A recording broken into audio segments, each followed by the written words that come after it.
여보, 여기가 그 집이야? 반드시 만나야 할 사람들이 있는 그 집. 그래, 들어가자. 확실하게 복수해준다고. 남편과 찾아간 집은 평창동의 대저택 앞이었습니다. 마음을 굳게 먹고 초인종을 울리자 가정부가 나왔고 제 이름을 밝히자 곧 두 노부부가 나왔습니다. 제가 여기에 온 이유가 무엇 때문일까요? 복수하고 싶다는 사람을 만났을까요? 여기까지 용기를 내고 오기 전까지 어떤 일이 있었는지 이야기를 쓰고 나서 다시 평창동 주택 앞에서 벌어진 사건을 이어가겠습니다. 끝까지 귀를 기울여 주시길 부탁합니다. 저는 평범하지 않은 부모님 밑에서 자랐습니다. 아빠는 뇌성마비가 있는 분이셨고 엄마는 앞을 보시지 못하는 분이셨어요. 아빠는 마트에서 물건 옮기고 정리하는 일을 하셨고 엄마는 집에서 볼펜을 조립하는 일을 하셨어요.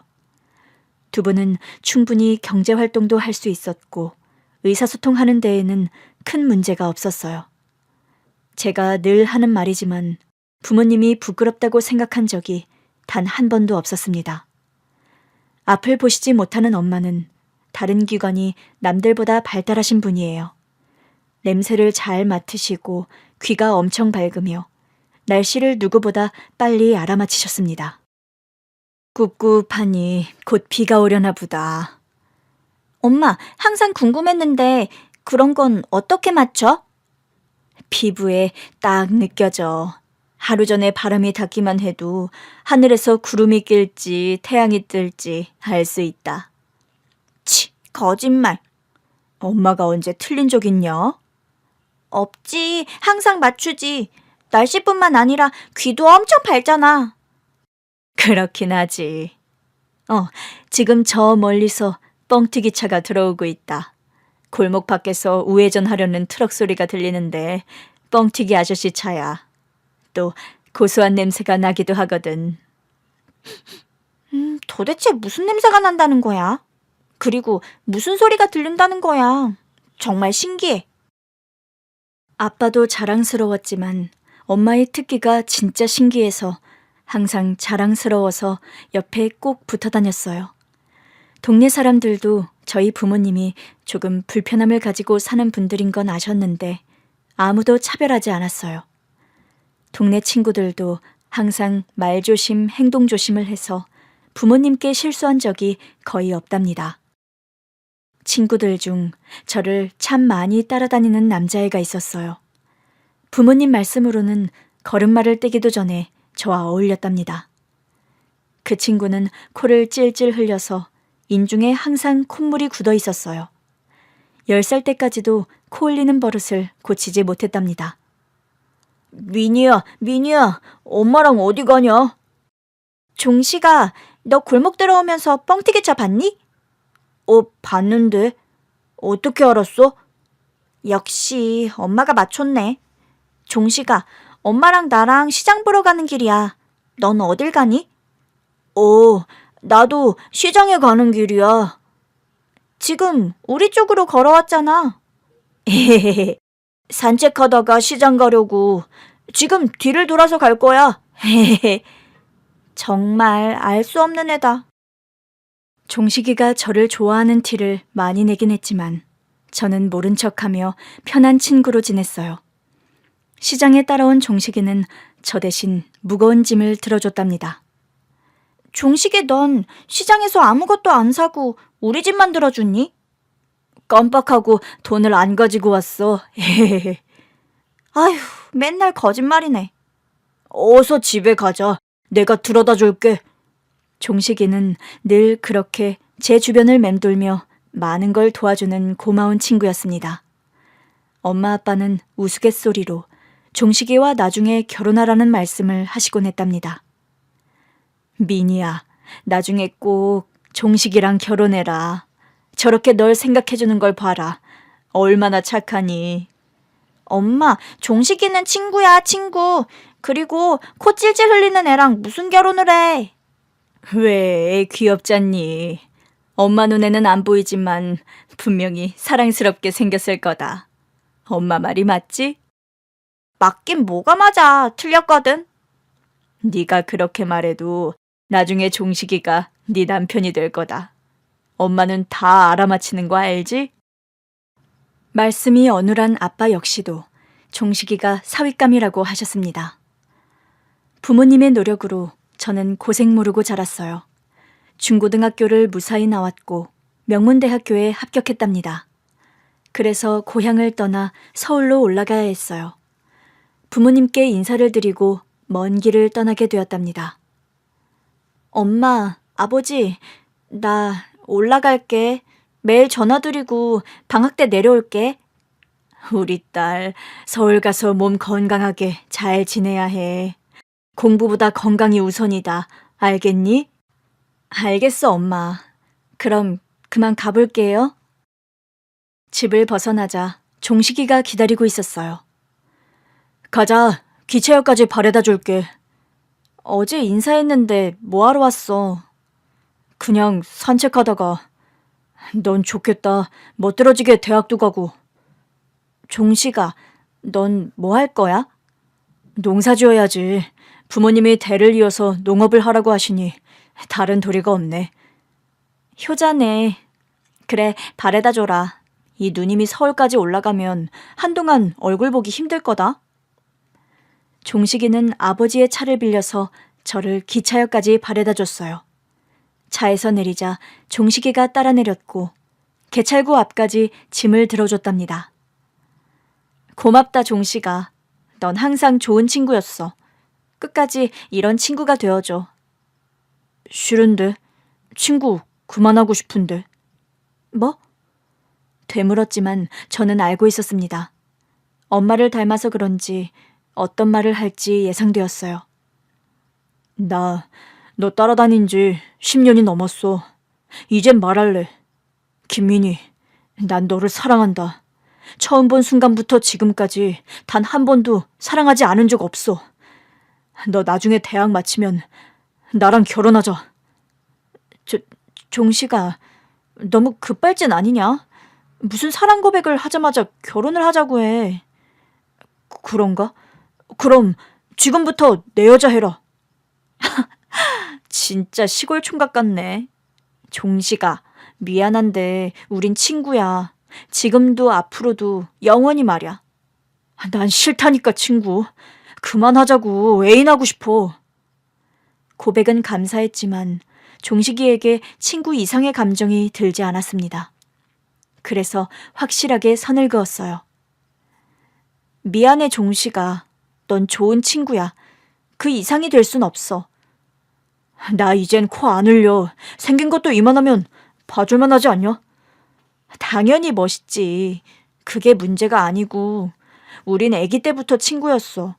우정을 사랑으로 바꾸는 게 쉽지 않아. 미안.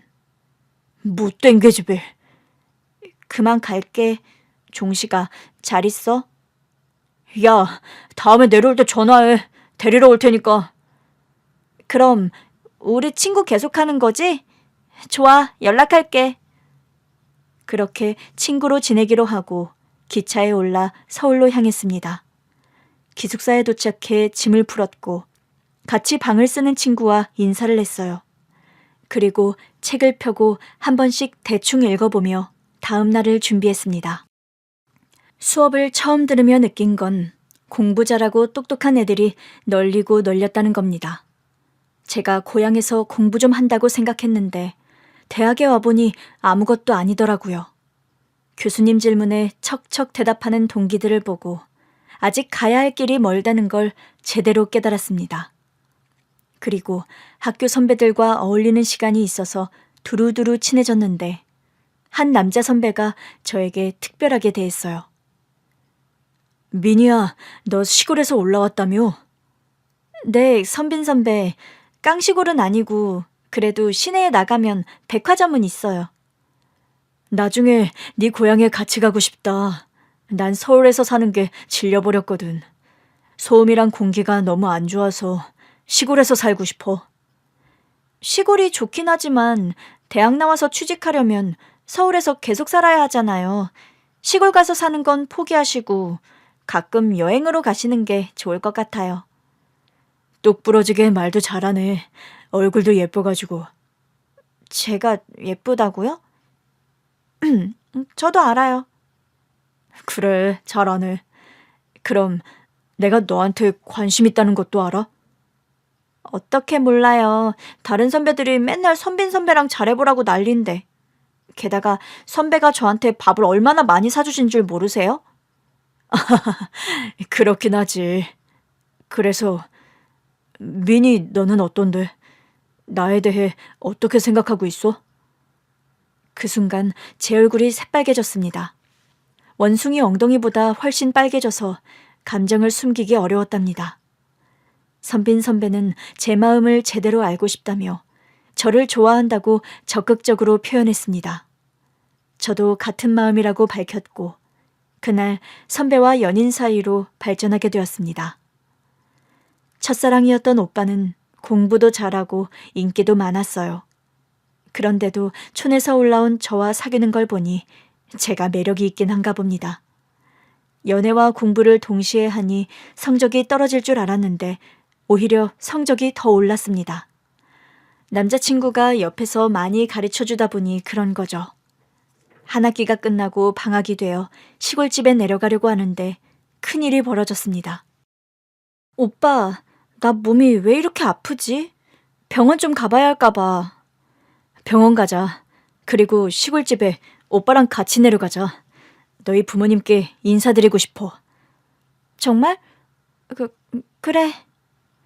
남자친구가 따라가겠다고 하니 병원 가면서 아픈 게 나아지는 것 같았어요. 그래도 진료를 받아야 할 것 같아서 내과로 들어갔답니다. 청진기를 대고 진찰하던 의사 선생님은 고개를 몇 번 갸웃거리더니 피식 웃으시더군요. 임신인 것 같으니 산부인과로 가보라고 하는 겁니다. 저와 남자친구는 깜짝 놀랐고 바로 산부인과에 가서 검사를 받았어요. 그런데 역시나 임신이 맞다고 하는 겁니다.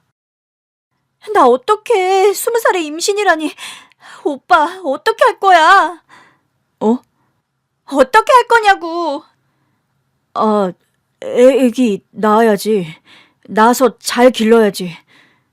민희야, 우리 이렇게 된 거 결혼하자. 정말이지? 나중에 딴소리 하는 거 아니지? 나 책임 못 진다고 했다간 가만 안 둘 줄 알아? 민희야, 오빠 못 믿어? 오빠는 어차피 너랑 결혼할 생각이었어. 진심으로 말이야. 남자친구의 말을 믿고 앞으로의 계획을 세웠습니다. 대학을 휴학하고 결혼식을 올리고 아이를 낳은 다음에 대학에 복학하기로 했답니다. 육아는 오빠의 말로 시부모님이 해주실 거라며 아무 걱정하지 말라고 했어요. 오빠 말을 듣고 저희 집으로 같이 내려갔어요. 제가 걱정하는 걸 알고 잡은 손을 놓지 않았습니다. 기차역에서 내려 집까지 버스를 타고 갔어요. 정류장에 내리자 귀에 익은 음성이 들렸답니다. 야, 민희야. 종식아, 오랜만이다. 잘 지냈어? 넌 첫 학기 마치고 오면서 남자를 달고 왔냐? 아, 맞다. 인사해. 내 남자친구이자 결혼할 사람이야. 제 소개에 남자친구가 종식이에게 악수를 하자고 손을 내밀었습니다. 반가워요. 저 우선빈이라고 해요. 별로 반갑지는 않지만 인사는 하죠. 그런데 결혼한다는 말은 그냥 하는 소리죠?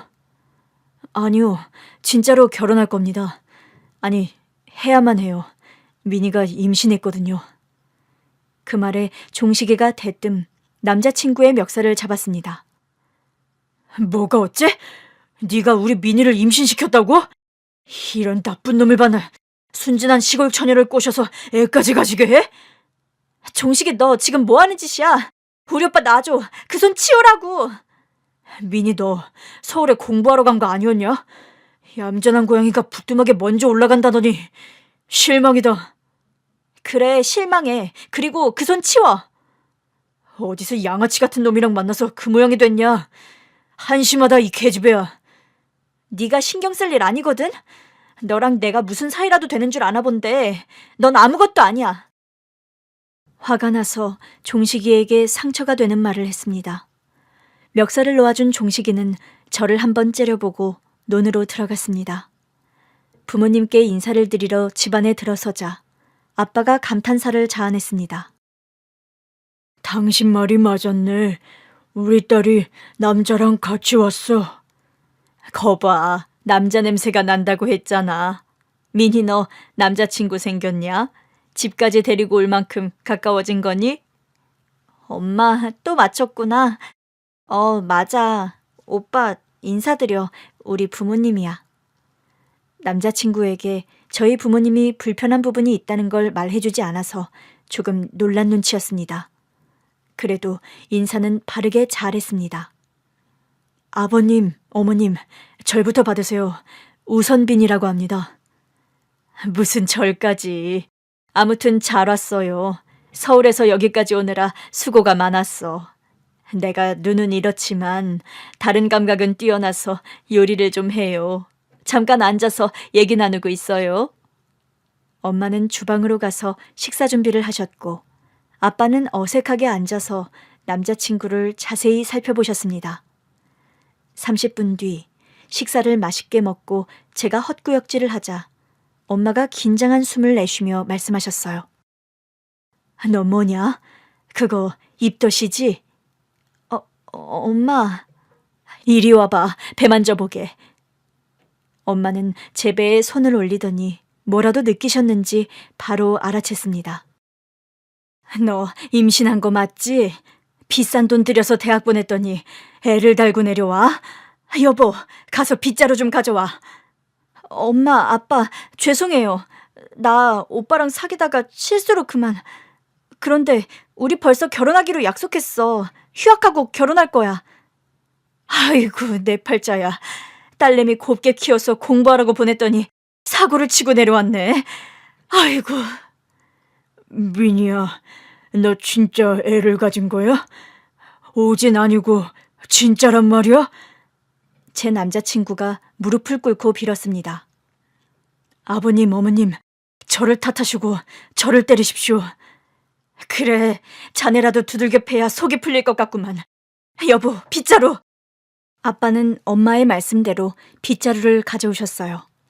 엄마는 매우 정확하게 남자친구의 등짝만을 내리쳤습니다. 흠씬 두들겨 맞은 남자친구는 끝까지 참으며 허락해달라고 사정했습니다. 아버님, 어머님, 정말 죄송합니다. 그런데 저 꼭 책임질 겁니다. 처자식을 모르는 채 하는 한심한 놈이 되지 않을 거라고요. 그러니 허락해주세요. 아휴, 이게 다 뭔 일인지. 이미 엎질러준 물이니 어떻게 하겠나. 민희야, 시댁 가서 인사드리고 허락받아라. 네가 원하는 결혼해라. 그래, 민희야. 사람이 사랑하다 보면 애가 생기기도 하는 거지. 나도 네 엄마랑 너를 먼저 임신하고 나서 결혼했다. 당신은 쓸데없는 소리를 하고 그래. 부모님은 속이 썩었지만 그래도 결혼은 허락해 주셨습니다. 하룻밤 자고 일어나서 남자친구와 시골길을 걸으며 데이트를 했고 막차로 서울을 올라갔어요. 남자친구 집에 도착해서 인사를 드리게 되었습니다. 임신 사실을 밝히자 시어머니가 눈을 크게 뜨시며 화를 내셨습니다. 뭐라고? 임신? 선빈이 너 제정신이냐? 대학 다니다가 사고를 쳐? 이 여자는 뭐 하는 애냐? 얘, 너 뭐니? 네, 어머님. 저는 김민희라고 합니다. 오빠 대학 후배입니다. 흥분을 가라앉힌 시어머니가 다시 말씀하셨습니다. 학교에서 놀다가 만난 거냐? 그럼 기본 머리는 좋겠네. 집은 어디냐? 부모님은 뭐 하시고? 집은 시골이에요. 아빠는 마트 직원이시고 엄마는 집에서 볼펜 조립을 하세요. 뭐? 마트 직원의 볼펜 조립? 땅 부자인데 취미로 하시는 건가? 아니요. 저희 부모님은 불편한 몸으로 태어나셨어요. 아빠는 뇌성마비시고 엄마는 앞을 보시지 못합니다. 뭐가 어째? 시골에 별거 없는 모질한 부모의 딸이라는 거야? 나 참 기가 막혀서. 야, 우선빈, 너 지금 나랑 장난하냐? 장차 네 아빠 회사의 후계자가 될 놈이 시골 촌딱을 데리고 왔어? 그것도 부모가 성취하는 애를? 너 바보야? 어디 모자라니? 그제야 남자친구가 진지하게 저와 결혼하겠다고 의사를 밝혔어요.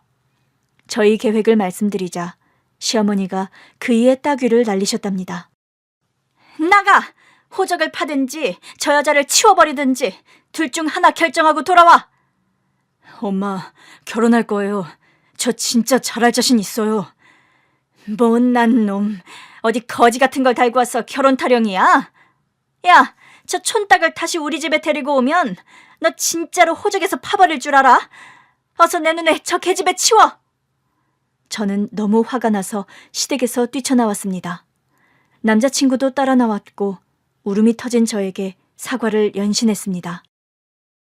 미니야, 미안해. 우리 부모님이 원래는 안 그러시는데 오늘 좀 놀라셨나 봐. 다음에 다시 인사를 가게 되면 분명히 괜찮을 거야. 허락도 받을 수 있을 거라고. 거짓말하지 마. 나에 대해 몇 가지 질문하더니 당장 꺼지라고 하셨어. 기준치에 맞지 않으면 날 며느리로 드릴 생각이 없으신 거야. 아니야, 조금만 기다려줘. 다음에는 꼭 허락받을 테니까.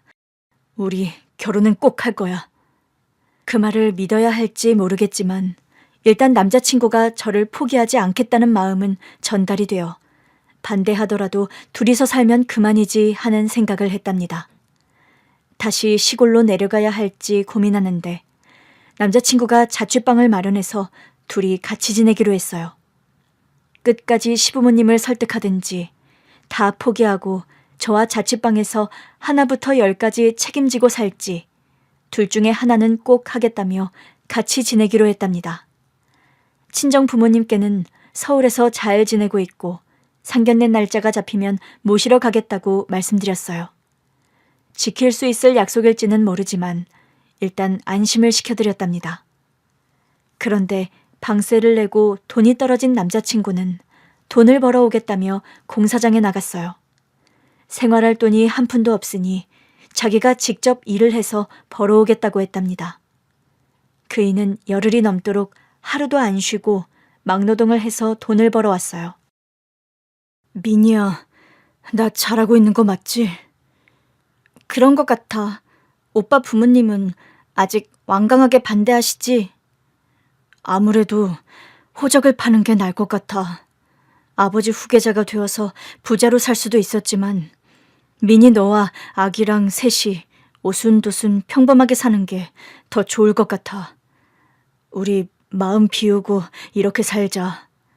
대학은 나중에 여유가 되면 복학하자. 오빠만 믿을게. 우리 정말 잘 살아보자. 그이가 시부모님을 몇 번이나 찾아가서 애원했지만 늘 거절당하고 쫓겨났답니다. 그래서 저희 힘으로 살아가기로 결정했고 그이는 공사장에서 일하며 생활비와 월세를 벌었습니다. 그런데 어느 날 홀로 집에서 공부하고 있던 중 시부모님이 찾아오셨어요. 신발도 벗지 않고 들어오셨답니다. 아주 살림까지 차렸구만. 야, 너 계속 버티면 재력가의 며느리가 될 거라 믿고 버티는 거지? 앞만 발버둥 쳐도 넌 우리 며느리가 될 수 없어. 어이 아가씨, 내 아들이랑 같은 대학이라고 했지? 그럼 머리가 좋은 거 아니야? 계산을 해봐. 아가씨가 돈 없는 내 아들과 살아서 미래에 어떻게 될지. 대학은 졸업이나 할 수 있을까? 그냥 돈 몇 푼 받고 아이는 낳지 말지. 두 분은 저더러 떠나라고 하셨습니다. 조용히 떠나서 연락 끊어주면 돈 줄게. 어때? 솔깃하지? 싫습니다. 전 아이도 낳을 거고 오빠랑 같이 살 겁니다. 헐 빠진 것 같으니. 야, 네 부모가 시키던? 잘난 집안 아들의 애를 가졌으니 버텨서 며느리가 되라고 시켰어? 암만 이런 식으로 나와도 우리 눈에 흙이 들어가기 전에는 절대로 니들은 안 돼. 야, 내 아들이 너 때문에 공사장에서 평생 썩길 바라니 아니면 잘난 회사 오너가 되길 바라니. 진짜 사랑한다면 놓아줘야 하는 것도 알아야 하는 법이야. 어머님, 저는 오빠랑 헤어질 수 없어요. 아이 낳고 저희 힘으로 살아갈 겁니다. 이게 말로 해서는 들어먹질 않네. 야, 나 좀 봐봐. 고개를 들어올리자 따귀를 날리시더군요. 아프고 서러워서 눈물이 흘렀습니다. 다시 고개 들어봐. 다시 따귀가 날아왔고 욕설이 날아왔습니다. 다시 고개 들어. 어머님, 아버님, 저는 정말 안 되나요? 오빠랑 결혼해서 행복하게 살면 안 되나요? 안 되지. 너 말이야, 우리가 끝까지 괴롭혀줄 거야. 피가 말라서 증발할 때까지 못 살게 굴 거라고. 오늘은 여기까지 하고 다음에 오지. 돈 받고 떠나든지 매일 괴롭게 시달리면서 살지. 잘 생각하고 결정해라. 눈물을 하염없이 흘렸습니다. 대학에 가면 행복할 줄만 알았는데 많은 일들이 생겼고 슬픔의 언덕 위에 올라앉아 많은 근심과 걱정, 고민을 하게 되었답니다. 남자친구에게는 시부모님이 다녀간 이야기를 하지 않았어요. 미니야, 얼굴이 왜 그래? 부은 것 같은데. 임신해서 얼굴이 부은 거야, 바보. 그런 것도 몰랐니? 오빠는 손이 왜 그래? 멍투성이잖아. 망치질하다가 실수를 해서. 별거 아니야. 난 괜찮아. 그이가 옷을 벗자 온몸에 멍자국이 보였어요. 평생 도련님, 왕자님처럼 살다가 개고생을 하니 몸이 성치 않았답니다. 그걸 보니 평생 저와 함께 살면 그 멍투성이가 지워지지 않을 것만 같았어요. 그래서 전 결심했습니다. 남자친구를 떠나서 혼자 아이를 키우기로 말이죠. 그이가 일을 하러 나간 사이에 편지를 써두고 멀리 떠났습니다. 갈 곳을 미리 찾아두었는데 미혼모 시설이었어요. 당장 돈도 없었고 친정 부모님 얼굴을 뵐 용기가 없어서 미혼모 시설에서 먹고 자면서 지냈어요. 남자친구의 소식은 모르지만 아마 본가로 들어갔을 겁니다. 저는 아이를 낳아서 육아를 하며 공부를 할 것이고 나중에 좋은 회사에 취직할 결심을 했어요. 미혼모 시설에서 쭉 지냈고 만삭이 되었고 병원에 가서 8시간 진통 후 아들을 출산했습니다. 손가락, 발가락이 10개씩 있었고 모든 곳이 정상이었습니다.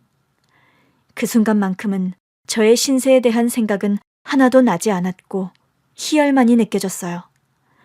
사랑스러운 아들을 품에 안게 되었을 때 하늘과 바다를 끌어안은 기분이었답니다. 미혼모 시설에서 조금 더 지원을 받기로 하고 지원금을 모아서 방을 구해서 독립할 계획이었어요. 아이를 맡길 시설을 알아두었고 일자리도 시설에서 연결해준다고 했죠. 그런데 몇 개월 뒤 독립하려고 준비하던 시기에 다시는 보고 싶지 않은 얼굴들을 보게 되었습니다. 시부모님이 저를 찾아왔어요. 이 아이가 네가 낳은 아들이냐? 무슨 상관이죠? 전 두 분이 바라는 대로 오빠랑 헤어졌어요. 알아. 네가 말을 잘 알아듣고 떠난 거. 우리도 잘 알아. 그런데 말이야. 확실하게 헤어지고 떠날 것이지. 왜 몰래 도망가서 내 아들을 괴롭게 만들었냐? 선빈이 오랫동안 우울증을 앓다가 얼마 전에 세상을 떠났다. 맞다. 네가 좋게 헤어지고 떠나기만 했어도 아마 우리 아들은 지금도 살아있었을 거다. 지금 널 실컷 혼내고 싶지만 겨우 참고 있는 게다. 오빠가 떠났다고요? 세상을 등졌단 말입니까? 어째서요? 네가 혼자 사라지고 나서 정처 없이 떠돌다가 우리 손에 잡혀서 정신병원에 들어갔어. 그런데 이놈이... 됐다. 그만 말하고 싶다. 그이가 세상을 떠났다는 말에 오열하고 말았습니다. 이렇게 될 거라 예상했다면 어떻게든 버텼을 텐데 하고 생각하며 눈물을 멈추지 못했답니다. 그러자 시아버지가 혀를 쩍쩍 차면서 말문을 열었어요. 이봐 민희, 자네 아들 우리가 데려가야겠네. 대를 이을 아들이 그렇게 가버렸으니 손자를 우리가 데려가 키워야겠어. 네 아들 우리가 키워야겠다. 너도 대학 복학하고 취직하려면 애가 걸림돌이라는 걸 알 거다. 그러니 애 내놓아라. 지금 뭐라고 하신 거예요? 제 아들을 내놓으라고요? 낳지 말라고 할 때는 언제고 이제는 내 아들을 빼앗아 가겠다고요? 말 같지 않은 소리 하지 마세요. 아들을 끌어안고 절대로 제 품에서 벗어날 일이 없다고 경고했습니다. 그러자 시모가 씩 웃으면서 말하더군요. 네 부모가 지금 어떻게 사는지 모르지? 얼마 전에 작은 식당을 개업했더라. 앞이 안 보이는데도 네 애미가 요리를 잘하는 게 신기하더라. 맛보니까 보통이 아니더라. 그리고 불편한 다리로 서빙하는 네 애비도 참 열심이더라. 둘이 아주 천생연분이던데. 네 부모가 일하는 식당 건물을 우리가 매입해서 쫓아내버릴지 생각 중이야. 그리고 잘근잘근 씹어주면서 끝까지 괴롭게 해줄 계획이지. 물론 네가 손자를 넘겨준다면 아무 일도 일어나지 않을 게다. 그런 어불성설로 꿰려고 하지 마세요. 두 분이 아무리 대단하다고 해도 우리 부모님 삶을 망가뜨리진 못합니다. 그렇게 믿고 싶으면 그렇게 해. 뭐 급할 건 없어. 어차피 손자가 애기라서 조금 키우다가 우리가 데려가도 되니까. 네 부모와 네가 완전히 무너지면 알아서 손자가 우리 손에 넘어오겠지. 자, 어떠냐? 더러운 꼴을 보고 망가지고 손자를 줄래? 그냥 지금 줄래? 기가 막히네요. 대를 잇겠다는 이유로 내 아들을 빼앗아 가겠다고? 당장 꺼져요. 그래, 그럼 그렇게 해라. 우린 그럼 다음에 보자. 그렇게 될 거야. 남자친구가 하늘나라에 갔다는 말에 큰 충격을 받은 것도 가시지 않았는데 제 아들을 데려가기 위해 수단과 방법을 가리지 않고 저희 식구들을 괴롭히겠다고 겁을 주니 넋이 나가버렸어요. 하루빨리 아무도 모르는 곳으로 떠나기로 마음먹었고 시설에서 연결해준 원룸으로 들어갔어요. 아이를 맡길 곳도 연결해줘서 일을 하면서 지낼 수 있었답니다. 아무 일도 없겠지 하고 일상을 지내는데 어느 날 퀵서비스로 우편물이 왔어요. 갈색 각대 봉투에 아무것도 적히지 않았어요. 안에 있는 걸 꺼내보니 사진들이었습니다. 시부모가 건물을 매입해서 부모님을 식당에서 내쫓는 사진이었어요. 그리고 쪽지 한 장이 들어있었는데 더한 짓도 할 수 있다며 기대하라고 쓰여 있었습니다. 당장 기차를 타고 시골로 내려갔어요. 부모님이 사는 집으로 아들을 안고 들어갔더니 많이 놀라셨답니다. 드디어 왔구나. 미니, 너 미혼모라며. 난 그런 것도 모르고 네가 결혼하기 전에 번듯한 식당을 얻었다. 네 아빠랑 모아둔 돈으로 마련했지. 너 시집 갈 때 주려고 했는데 그 전에 부끄럽지 않은 집안으로 보이고 싶었다. 네 결혼 자금은 빚을 내서 줄 계획이었다. 그런데 건물주가 바뀌면서 쫓겨났다. 바로 네 시부모 말이다. 미안해. 그런데 엄마, 나가란다고 나오면 어떡해. 네 시부모는 건물 매입할 때 우리 식당이 있는지 몰랐다고 잡아떼면서 쫓아냈다. 전 건물주는 연락도 안 되고 복덕방 아저씨는 기억이 안 난다고 하대. 아주 대단한 건물주가 와서 그 난리가 났다. 장사를 못하게 해도 박박 우기면서 하려는데 세입자를 구해와서 강제로 공사를 들어가더라. 조폭 같은 사람들까지 불러서 우리한테 겁을 주고 쫓아냈어. 고소를 하든 말든 알아서 하라면서 자기들은 최고의 변호사들이 있다고 하더라. 그래서 포기하고 나온 거야? 변호사 선임하려면 또 돈이 들잖아. 시간도 오래 걸리고. 경찰은 민사소송으로 해결하라고 하니 도움이 안 되고. 아휴, 그 사람들 참 무섭더라. 미안해 엄마. 나 때문에. 네 아들이냐? 한번 안아보자. 엄마는 처음으로 당신의 손자를 안아보셨습니다. 아빠도 안아보시곤 기쁨의 미소를 지었습니다. 참 예쁘네. 미니야, 식당은 잊어버리고 우리가 손자를 키워보자. 넌 공부하면서 왔다 갔다 하고 여기서 우리가 키우도록 할게.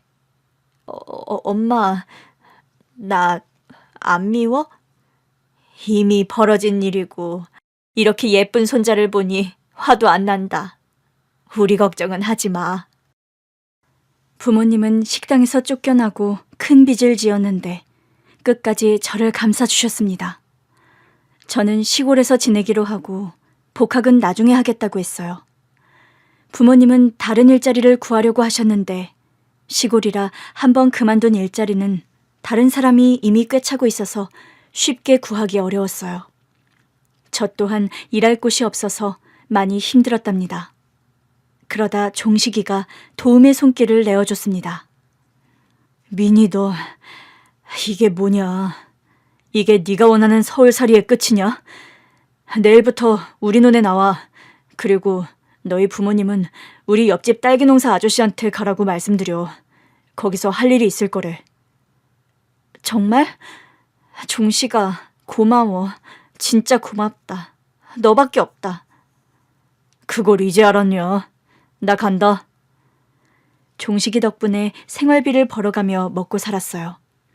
그런데 시부모는 더한 짓을 하더군요. 종식이 부모님을 만나서 논을 비싼 값에 매입하겠다고 제안했습니다. 그리고 추가로 조건이 저희 식구들이 마을에서 일을 못하게 하는 것이었어요. 마을 이장님이었던 종식이 부모님은 큰 돈을 받고 논을 팔기로 결정하시고 저희 식구들을 마을에서 없는 사람 취급하기로 하셨어요. 마을 주민들도 돈이라도 받았는지 하나같이 저희 식구들을 못살게 굴었답니다. 봉사와 절뚝이가 마을 물을 흐린다면서 마을에서 나가라고 시위까지 하더군요. 이게 무슨 일이야? 다들 왜 이렇게 구는 거지? 우리 아버지가 논 팔고 이용당했잖아. 마을 사람들도 마찬가지고. 내가 미안해서 뭐라 할 말이 없다. 네 잘못이 뭐가 있다고 그런 소리를 해. 더 버티는 건 무리일 것 같아. 우리 아들이 저 욕설을 매일 들으며 자라게 할 수 없으니 떠나야겠어. 미안하다. 도움이 되지 못해서. 결국 시부모가 저희 식구를 제대로 무너뜨렸습니다. 다른 마을로 떠나서 내 식구가 지냈는데 저희가 일도 못하게 만들고 괴롭히는 짓을 멈추지 않았답니다. 마을 이장이 찾아와서 다른 마을로 떠나라는 소리를 하더라고요. 아파트로 가면 이런 말을 듣지 않을 텐데 그럴 돈이 없으니 그게 문제였죠. 부모님은 지쳤는지 화병이 생겼습니다. 너 때문에 우리가 이런 고생을 해야 하니? 어디 남자 하나 잘못 만나서 가정을 파탄내. 이게 도대체 몇 번째야? 미안해, 엄마. 됐다. 이젠 지긋지긋하다. 네 아들을 시댁에 넘겨주든지 아님 네가 여길 떠나든지 해라. 더는 못 봐주겠어. 엄마, 우리도 사람이야. 이렇게 계속 못 산다고. 돈 많으면 다 되는 세상인데 우리가 네 시부모를 어떻게 이기니? 어서 결정해라. 엄마. 엄마도 그렇고 아빠도 제가 떠나길 바라는 눈치였습니다. 결국 저는 말없이 부모님을 떠나 미혼모 센터로 돌아갔어요. 아들이 돌이 한참 지났는데 잔치도 못 해줘서 미안했고 여기저기 이사를 다녀서 너무 미안했습니다. 그래도 끝까지 아들을 지킬 마음으로 꿋꿋이 버텼습니다. 미혼모 센터에 갔더니 이번에는 거기서도 저를 거부하더군요. 이전 기록에 제가 난동을 피운 블랙리스트로 올라가 있다면서 받아줄 수 없답니다. 시부모의 힘은 도대체 어디까지 닿는 건지 진짜 사람 피를 말리더군요. 아무것도 할 수 없는 제 자신이 너무 싫었고 아들을 보내줄까 하는 생각을 하는 것도 진짜 싫었습니다. 여인숙 달방을 구해서 한 달을 살았는데 돈이 없어서 큰일이었어요. 어딜 가나 시부모님의 손이 닿아 있으니 아무것도 할 수가 없었습니다. 여인숙에서 피가 말라가고 아들은 제대로 먹지 못하는 시기가 찾아왔습니다. 그때 시부모가 여인숙에 찾아왔습니다. 우린 네가 어딜 가는지 뭘 하는지 다 알아. 어떻게 더 힘들게 무너져 볼래? 아직 생지옥은 시작도 되지 않았어. 난 당신들에게 아이를 넘겨주지 않을 거야. 나가, 꺼지라고. 아직 고생을 덜 했네. 그럴 줄 알았어. 그런데 어쩌지? 넌 우리 손자를 넘겨줘야 해. 네 부모가 사인을 했어. 정신병원 입원 동의서에 사인을 끝냈다고. 돈 몇 푼에 손자를 넘겨주네. 참 재밌는 가족이야. 뭐라고? 지금 뭐라고 그랬어? 잘 가라, 미니야. 네 아들은 이제 우리 집안 대를 이을 거다. 여인수간으로 정신병원 간호사들이 난입하더니 제 양팔과 양다리를 잡고 끌고 나갔습니다. 병원 차에 타게 되었고 강제 입원을 하게 되었답니다. 그리고 기억이 점점 희미해지는 약을 먹으며 몽롱한 상태로 무기력하게 시간을 보냈어요. 여기까지 들어보시니 어떤가요? 참 말도 안 되고 억울할 것 같죠? 그럼 20년이 지나고 평창동 대저택 앞으로 돌아가서 이야기를 이어보겠습니다. 초인종을 누르고 남편과 긴장을 풀었습니다. 여보, 종식아, 나 떨려. 우리 진짜 잘할 수 있겠지? 그럼 이 집 인간들 천벌을 받아도 마땅한 것들이니 끝을 내자고. 20년 전에 날 정신병원에 입원시키고 아들을 데려가 키운 지 1년 만에 무지개 다리를 건너게 한 사악한 인간들. 절대로 가만두지 않을 거야. 잠시 후 대문이 열리며 머리카락이 하얗게 물든 시부모가 나왔습니다. 이게 누구야? 아, 그 누구더라? 여보, 당신은 알아보겠어? 글쎄, 낯이 익는데 기억이 안 나네. 김민희입니다. 저 누군지 못 알아보시겠어요? 제 이름을 듣자 그제야 누군지 기억하더군요. 아, 우리 아들 무지개 다리 건너게 한 못된 것. 야, 여기가 어디라고 찾아온 거냐? 두 분 정정하시네요. 몸이 약하면 어쩌나 걱정했는데 다행히 건강해 보이시네요. 당연하지. 건강을 얼마나 잘 챙기는데. 그런데 너 마지막으로 본 게 언제더라? 우리 손자가 세상 떠났을 땐 없었지? 그래, 이 마녀야. 당신들이 내 아들을 빼앗아가고 제대로 키우지 못해 병으로 떠나보내게 했잖아. 원래 몸이 약했거든? 네가 잘못 키워서 잘못 낳아서 그 모양이었던 거야. 끝까지 사악하구나. 난 당신들 때문에 정신병원에서 3년을 살고 나와서 아들이 떠난 걸 뒤늦게 알았어. 그리고 당신들은 살던 집을 팔고 사라져버렸고. 그래, 그랬지. 우릴 찾는데 20년이나 걸린 거냐? 참 한심하다. 야, 네가 정신병원에 간 건 네 부모를 탓해야지. 왜 우리한테 하소연이냐? 부모님은 손자가 떠나고 나한테 한 짓 때문에 죄책감을 떠안고 살다가 돌아가셨어. 내가 정신병원에 나왔을 때 이미 세상을 떠나셨다고. 하나같이 파리 같네. 인간 목숨은 질긴데 말이야. 니들 식구들은 인간이 아닌가 보다. 정말이지. 시부모는 사람의 형상을 한 괴물이었습니다. 저에게, 부모님에게, 그리고 종식이 부모님에게 한 짓들은 하나같이 별일이 아니었나 봅니다. 제 남편 종식이는 부모님이 큰 돈을 받고 떠났을 때 홀로 부동산 일을 배웠어요. 20년 동안 많은 업적을 세웠고 이 분야에서는 엄청난 전문가이자 성공한 사람이었습니다.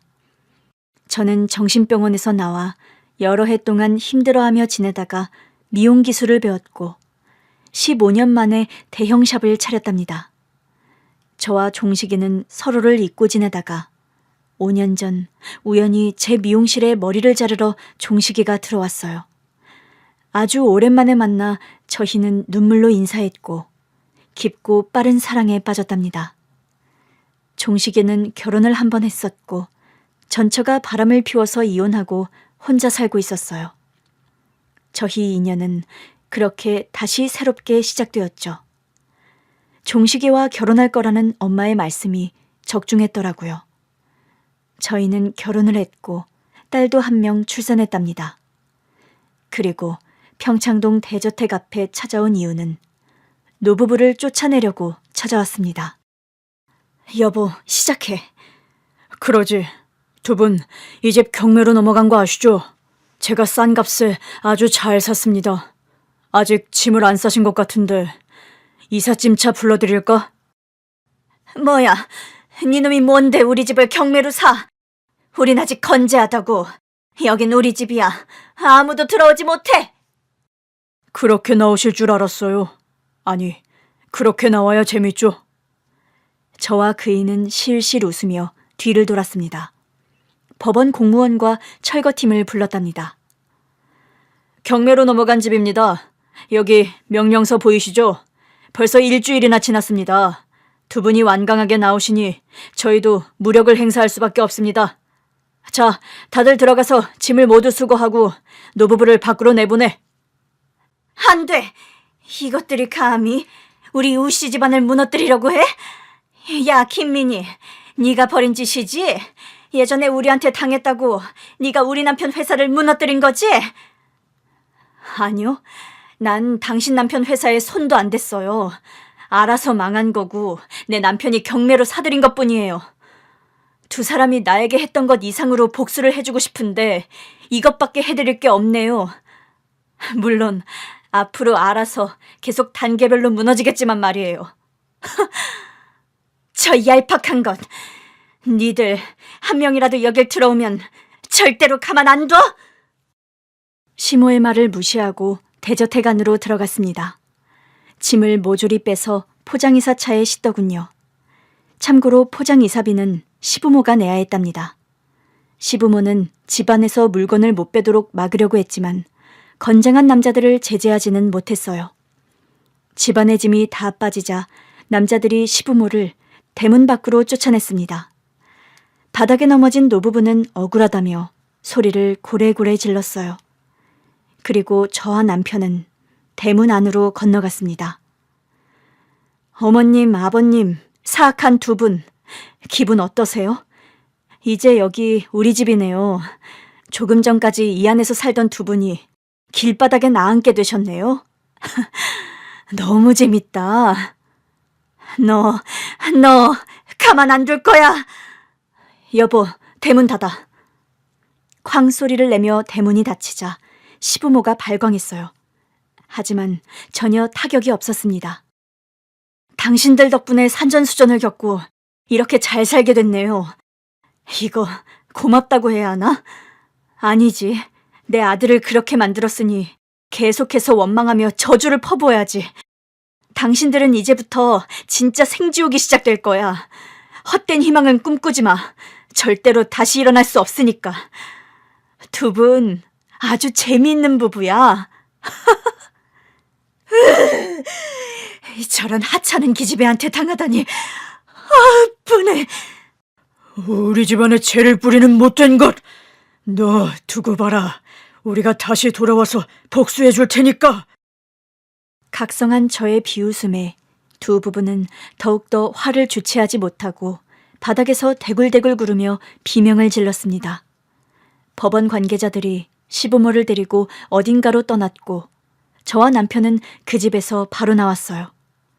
그 더러운 시부모가 살았던 집에서 살 일은 없었습니다.